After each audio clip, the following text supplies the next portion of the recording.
Hey everyone, so it's a quick video on EBS. What is an EBS? So in this we will talk about how EBS works. Okay, so EBS is basically stands for Elastic Block Store.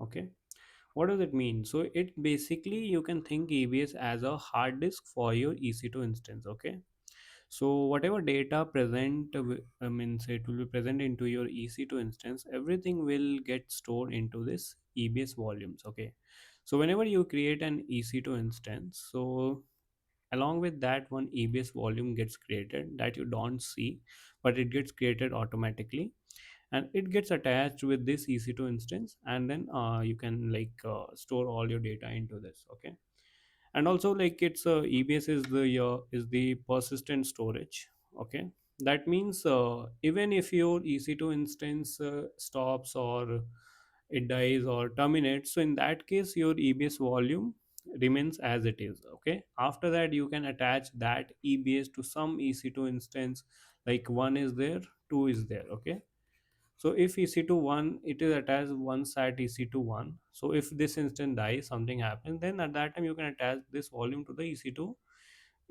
2 instance as well. Okay, or AB you can think of.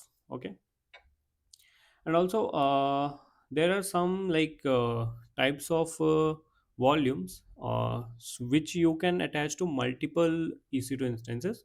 Usually it doesn't happen with the normal volume, so it is like IO1 and IO2. Okay, these two volumes you can attach to the multiple EC2 instances. Like for example, if you have in a single availability zone 3 instances, and your EBS is of type IO1, so it can attach to this also, this also, this also. Okay, but with other normal general purpose SSDs, it doesn't work like that. Okay, so we'll see just how volumes looks. So here I have just created one EC2 instance, and here you can see the volume has been created of size 8 GB, and I will just quickly log in. So okay, I will just log in into the system, this remote EC2 instance, and then I will show you how the volume looks like. Okay, so let me just do putty,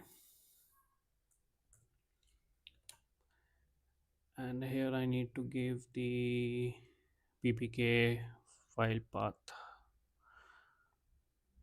So just browse it, key, done. Then in SSH I can give EC2 user @IP and hit enter. So yeah, we are logged in.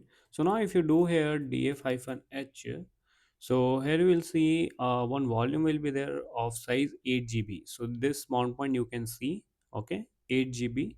And here also if you see the volumes, so if you go into the storage, if you go here, and the root device name also you can see here, xvda.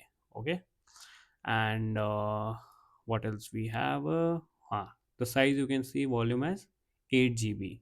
Okay, so in this way you can see your volumes, and in the next video we'll see how you can create an EBS and how you can attach to an EC2 instance. So that's it, and I will see you in the next one. Thank you so much for watching.